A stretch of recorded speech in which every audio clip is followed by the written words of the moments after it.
Suchotherion pugnate, or more commonly referred to as Gryganyth, a creature that was released in Update 3.6 and was at first thought to be a pretty mediocre apex until receiving quite a few changes, which have made it a dominant lead in this meta and one of the creatures that refuses to die after every single update, even when the odds seems like they'd be stacked against it.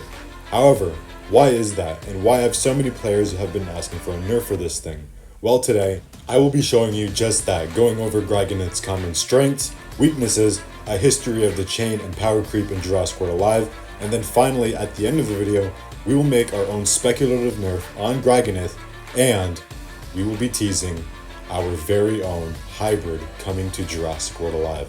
This is a very big one, ladies and gentlemen, so strap yourselves in, sit back, relax, and enjoy the show as we uncover 3 reasons why Gryganyth does not need a nerf. Also, thank you for 8,000 subscribers. I really appreciate it. I didn't even know I hit that until somebody had told me. So thank you. I really appreciate it. Now on with the rest of the video.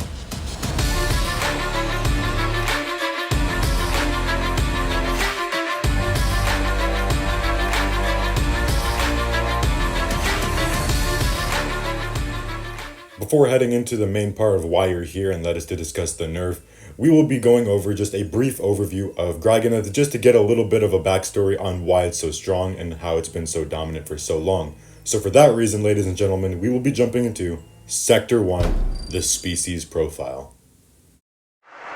As Grig steps onto the analysis platform, we see it brings very good stats to the table with 5200 HP, 1750 attack, 123 speed, 10% armor, 20% crit chance, and 125 critical damage, along with bringing a nice resistant kit to the arsenal as well, with 100% immunity to both bleed and swap prevention, 75% resistance to vulnerability, 50% resistance to both speed decrease and stun, and 33% resistance to rend and distraction.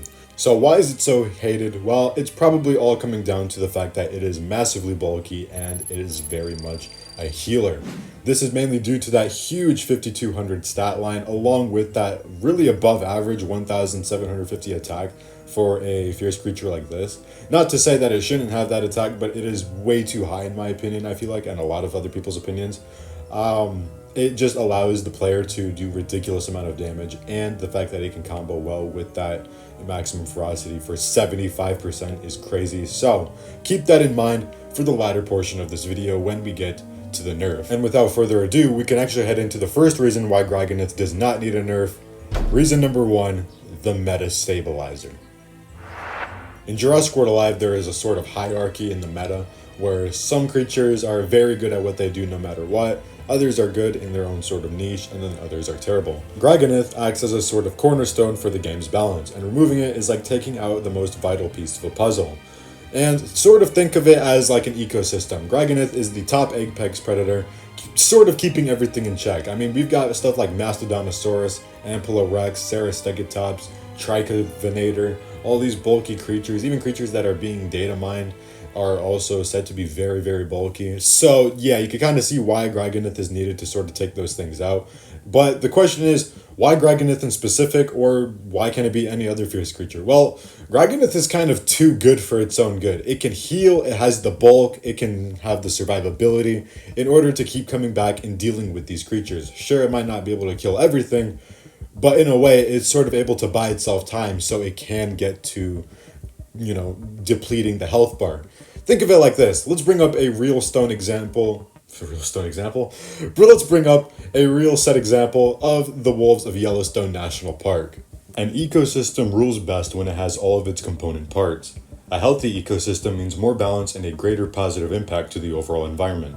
And without this balance, the health and diversity cannot exist. For example, in the 1920s, wolves were seen as a risk to people and all livestock, and as a result, they were quickly exterminated from the Yellowstone area, with the last pack being removed in 1926. By removing a single species, the Yellowstone ecosystem was thrown completely out of balance. The elk's main predator was gone, and their population more than doubled as they overgrazed vegetation. This had long-lasting effects throughout the entire ecosystem. Mammals like mice and rabbits could not use the plants to hide from predators, and their populations fell dramatically. Grizzly bears suffered as the elk munched away at the berry supply, which they badly need to build up fat before hibernation. Pollinators like bees and hummingbirds had fewer flowers to feed on, and birds had less trees to nest in. The fish inherited murky homes, and without trees and clean water, beavers couldn't build their dams to live in. And without protection of the dams, fish, amphibians, and otters suffered even more, and all because of the missing wolves. The park authority tried to manage the elk, but it wasn't enough to disrupt the chaos that removing the wolves had caused. When the wolves were reintroduced into Yellowstone National Park in 1995, it quickly resulted in restoring order back to the entire ecosystem. It was then that we began to fully understand the impact and a role a keystone species can have on the entire ecosystem. And that, ladies and gentlemen, is why a main cornerstone species is so important to its ecosystem. As you saw, taking out the wolves damaged the entire balance of power, damaging things like bears, mountain lions, fish, and just the general population, to the point where people themselves couldn't even deal with it. And Grig sort of acts like that wolf. By taking Grig out, you are essentially letting other dominant predators such as Ampelorex, Masto, Cerastecatops, and Spinotops have absolutely next to no counters, and the only counters are themselves, which are already pretty hard to beat in of their own right. And Grig is the only thing able to suppress these guys, and for months and months on end, it has been the main dominant force and the leading cause of some power creep to be happening. Oh, but something seems familiar here. Remember Scorpius Rex Gen 3? Remember Geminidias? Yeah, well, those guys seem to survive for over 5 months in the meta, and Scorpius Rex Gen 3 actually surviving for around about 8 updates, and Geminidias surviving for around 7. Grig has already surpassed 8 updates and going into its 9th. So, I wonder what's happening here. It must be a form of the chain. Well, what is the chain? Oh, well, I'm so glad you asked, ladies and gentlemen. Reason number 2, the chain. A lot of you have heard this term being thrown around quite a lot within the community, and I'm here to give a little bit of a brief history lesson on what the chain even is, who started it, and what power creep has evolved to. So for this, we will be traveling all the way back a few years ago to title update 2.7. The real science of power creep first began in this update, and the chain would be ignited by an unexpected duo to say the least with Compsognathus and Compy Gen 2.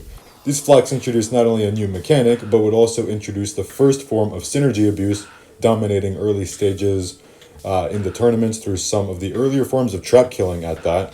Compy Gen 2 especially power crept a wide array of creatures across various rarities, most notably the rare format where things such as Nozuda Ceratops, Marsupial Lion, Sucutator, Andrewsarchus, and even Titanoboa would begin to take hits. This technically would be the first ever form of power creep and the first link of the chain.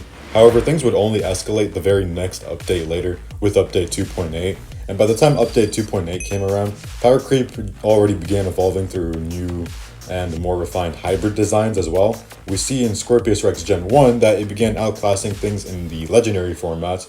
Albertosaurus would make its way into the game and would also begin power creeping a lot of rares at the time. Again, Andrewsarchus, Sucutator, Marsupial Lion would begin to take hits. Even the boas would begin to take bigger hits as well. However, the biggest juggernaut of this update would be Scorpius Rex Gen 3, which would become a milestone of this update to say the least.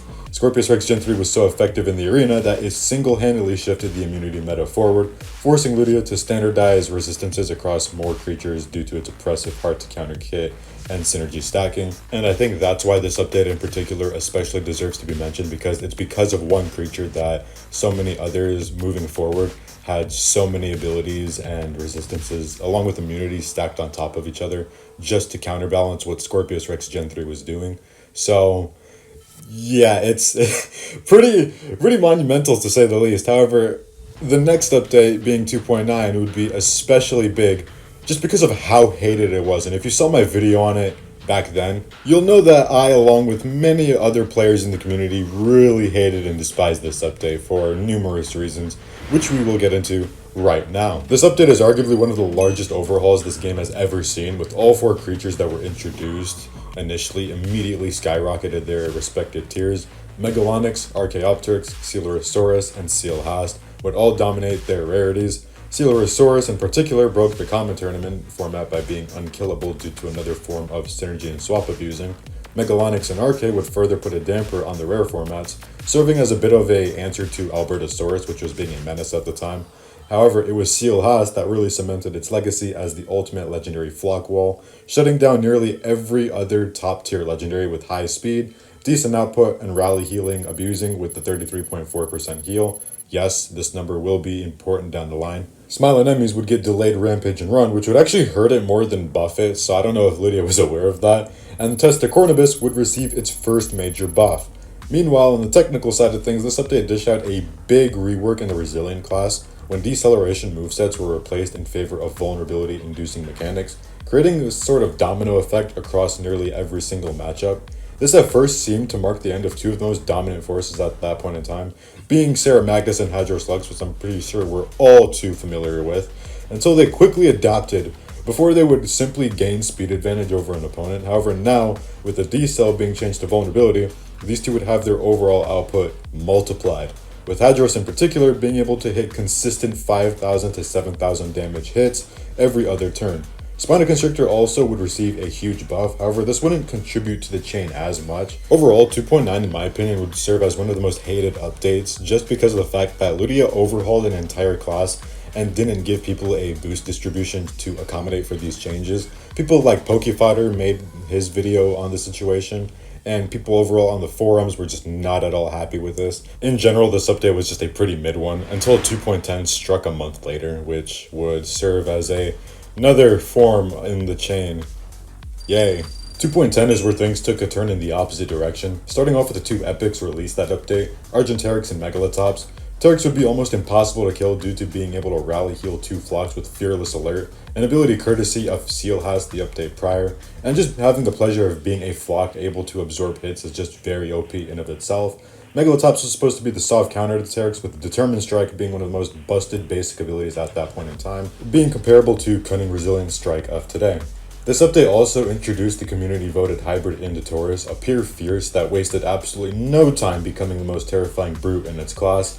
Alongside it came Forarex, being the overall strongest creature thanks to its extremely diverse playstyle, able to fit the role of a swapper, trapper, revenge killer, and opener, not to mention having already very busted stats despite both of its parents being relatively mid in comparison. And that's actually the reason how I made my number 1 on my Christmas special ranking a few years back. This update would also see the nerf of Testacornibus, which would prove to be extremely strong up until this point. Their nerf would make fighting it a bit more manageable, having lost full 100% stun immunity down to 67%, losing the swap and heal, and then getting a 33% swap prevention slap on it after having already full immunity to it. To add further insult to injury, Ludia saw that Sarah Magnus and Hadros Lux were benefiting from what was supposed to be a nerf in the previous update, so they doubled down and handed out an L to the both of them in the form of massive stat changes. When the update dropped, so did these two, and that would begin to mark the extinction of the two meta tyrants right then and there. Overall, this update was still trying to figure out what it wanted to be, but the nerfs Lydia gave are technically what the community asked for, and they did get the poll hybrid winner which they wanted. So the community was split on this debate overall. Then came along updates 2.12 and 2.13, and this is what we essentially call the escalation era of the chain. And Kyla Moloch arrived as a legendary, and it had Alert Instant Shielded Strike, a move so oppressive that 2/3 of the legendary format was powerless against it. This was also when Arc to Vasilis, Jurassic Live's first Apex hybrid, was introduced. It was a grind to unlock, but nearly impossible to kill once set up, and a lot of you who were around at the time saw IDGT build this. It was extremely hard to fight, and the dude was winning consistent battles. He even stated overall that this was a super strong creature, and Inditaurus was the only thing being able to keep Arc to Vasilis in check. There is a pattern here with how Inditaurus functioned against Vasilis, similar to how Gryganyth of today functions against a lot of the meta creatures that we see now. 2.13 pushed things even further with Fuku and Mimus, an immortal heal spammer in the legendary tournaments, and Ankylos Lux, which was essentially Ankylomoloch on steroids, that began pushing out even the top tier resilients of that time, like Skunosaurus, and it would too also begin to meet a fate. Update 2.15, the Devour update. Devour was a new mechanic, enabling creatures to heal based on a percentage of damage dealt, multiplying the value of high damage builds, which is essentially what this update was looking for. And you know what? It actually succeeded in doing that pretty well. While Rodriguez Solitaire and its hybrid Alodrigus were a little bit more manageable, by far the stars of this update were Thylaconix, Tarbognathus, Rexy, and especially Alberta Sevia, all of which broke open the meta. Sevia in particular, capable of dishing up to 6,700 damage on Revenge, which was capable of one-shotting a ton of creatures and would again make itself present on a list of creatures that could take on a 1v3 in the arena. Meanwhile, Rexy, Thylac, and Tarbo introduced burst damage playstyles, and Imperator Suchus from the previous update was beginning to slowly make an appearance at this point in time. This update would begin to pave way for more fierce creatures that could beat the likes of Arctivacillus, who was beginning to feel the fire of all these massive damage dealers. However, it makes a spot on this list because it added an entirely new mechanic which would be extremely prevalent in today's day and age, and it also pushed out what was once thought to be an almost impossible creature to kill. Tournaments were also very fucked up now with the introduction of Thylaconix, Tarbo, and Rexy. These three combined with Elenchi from the update previously, Fukuamimus, and Ankylamolok would form Jurassic World Alive's deadliest legendary team in the game, and a good majority of these are actually still pretty present in today's tourneys. Now, while a majority of updates afterwards caused massive power creep, title update 2.16, 17, 19, 20, 3.0, just to name a few, the update that mattered the most to a lot of people and the one that kind of matters now the most is this one. Title update 3.3, the Apex Enhancement Update. This update reintroduced Apex hybrids, something we haven't seen since Indolaiken and Geminidias. Enter Skunametrodon, the Alert Master. If you watch my video on this behemoth, you already know what kind of nightmare it was. Skunametrodon single-handedly warped the meta, pushing out 6 to 7 viable creatures purely by having a ridiculously overloaded kit of both secure and alert abilities. More importantly, it really raised the bar for how strong an Apex could be if you allow to have it these kinds of components, and would be a really big reason as to how so many creatures nowadays have these alert abilities in their kits.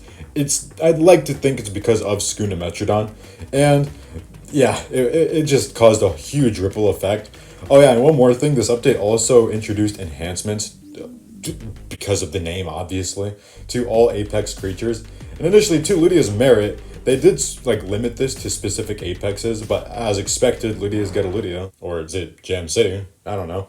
That decision would turn Apexes into an even bigger monster than they already were, so yeah, it went from specific Apexes like Indonemes and Tyrannikairi to every single Apex, even to this day. So yeah, you can thank Jam City for that, they're no longer here, so update 3.3 wasn't enough. Title update 3.4 upped the ante by dropping not one, not two, but 3 Apex hybrids into the mix: Concatalak, Dracolux, and Saw Panthera, all in one go. And just like that, the game has seen its new big 3. Concatalak had virtually no true counters, Saw Panthera turned into a lethal revenge nightmare, and Dracolux not only had the best turn 1 ability in the game, it also had a swap-in that could completely shatter an opponent's strategy and flip over the board in your favor.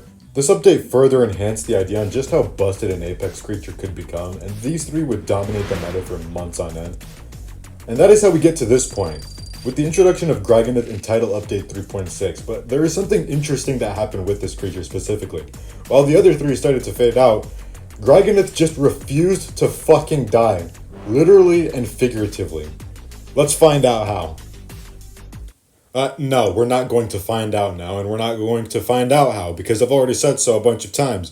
Gryganyth has surrounded itself with nothing but bulk and tanks in this meta, on top of all that having very good base resistances, very good matchups, and good resistances and immunities which are able to propel it forward. So where its peers failed in either getting straight up nerfed a bunch of times or just not being able to compete with the amount of tanks coming into the meta, Gryganyth was able to move forward because it already had everything going for it. So how do we deal with this, ladies and gentlemen? Well, that transitions us perfectly into Sector 2 of this video, the Nerf. So that brings me on to the main point of this video and what I've been trying to say for the past few years. You simply cannot nerf a single creature without mass consequences arising from it. As we've seen previously, Geminidias was never touched. It was simply faded out, and eventually, Gryganyth will meet that same fate. However, by nerfing it too soon, you risk the loss of mass consequences in the meta, and people not being able to have anything that beats the most dominant. The correct play here would be to nerf every single creature that is on that same playing field as Gryganyth so that there aren't any imbalances, and by doing so, you have calmed the meta down. However, we all know that this is not going to happen, so we're going to be building our own speculative nerfs, especially for Gryganyth. With not only the help of my team, but also seeing requests of a bunch of other players within the community, seeing what they would do to the Gryganyth with their own speculative nerf, we decided to take all of that and build a reasonable nerf based off of Ludia's prior nerfs for Gryganyth and see how it will do in this meta. Can it perform or will it fail? Ladies and gentlemen, introducing Gryganyth 2.0. As you can see, the stats look pretty different from how they did at the beginning of the video. Gryganyth's health has been reduced from 5200 all the way down to 4950, and its attack was decreased from 1750 all the way to 1650. We kept the same speed, we kept its armor, however, there was a change to maximum ferocity. So if you remember at the beginning, we mentioned that maximum ferocity had a cooldown of 2 and applied increase in attack before actually healing, which ended up resulting in that big heal. Well, now we have changed that. Maximum ferocity has not only gone from a cooldown to 2 to 3, but we've also applied a delay of 1, and on top of all that, maximum ferocity now applies healing before the damage increase to ensure you don't get as much of a health pool on Gryganyth, while also getting a bit more attack increase as a slight trade-off. Additionally, we nerfed the bleed from 40% to 33.4 just because a lot of players were also annoyed with how much you would bleed during this. And on top of all that, just to rub salt in the wound, we completely nullified its distraction resistance, going from 33 to 0%. And as a little bit of a nod to that Ardontosaurus buff that we had a couple years ago, we decided to remove Gryganyth's bleed immunity down from 100% to 90%. So as you can see, Gryganyth is now in a completely different ballpark than what it was at the beginning of the video. How does it compare now though? Let's find out. And I'm just gonna cut to the chase. Gryganyth is in a significantly worse position than it was previously. As you can see, Cerastecatops is now an additional counter to it, mainly because you do not have maximum ferocity up as that sort of safety net to shield yourself from that much damage. And because of this, Cerastecatops will be able to kill you after slowing you down on turn 2. So in effect, you've just made an already really strong creature even stronger just because now it is a counter to Gryganyth in a head-to-head matchup. You simply cannot nerf a single creature without there being mass consequences, and that is what you're seeing here. And before you guys ask, well, why did you guys decide to use Gryganyth for this video instead of something like Spinotops, Impellerex, or Masto? Isn't Gryganyth kind of leaving its peak? Well, yes, while you would be correct, Gryganyth has had the longest running dominance in this meta, and it's still running quite strong with an 88.7% meta share, which is still quite strong, and it's going into its 9th month. So we use Gryganyth as the main focal point of this just because of how overhated it's been for so long. And with this speculative nerf, we have just eradicated that problem, but created 3 more. And where does this bring us? Well, we've got a short-term fix, but in turn, we've got long-term chaos. And we're about to answer the overall question to this video on why Gryganyth does not need a nerf, in reason number 3. Which is really the main point of this video to begin with. So, ladies and gentlemen, what do we do from here? Players have been asking for a balanced but strong creature for so long, something that isn't just brainless where you just click a bunch of buttons and win, something that's fun. But they've also wanted balanced nerfs. We have done that to Gryganyth, making it still playable, but because now everything is at a higher playing field than it, Gryganyth will be faded out. So what I personally will be doing is I'll be playing by the rules of not only the community, but by Ludia themselves. Ludia wants a strong hybrid. The community wants a balanced hybrid. I will be doing both, and I think now is the best time to show what I've been working on for the past couple months. Let's get our first look at it in Sector 3.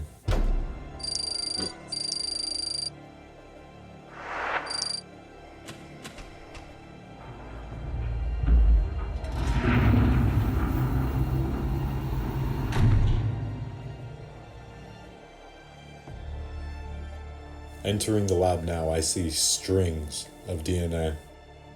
Strings of that of a theropod carnivore. Not one from Gryganyth. No. That one's gone. This one is different. This one, a bit bigger.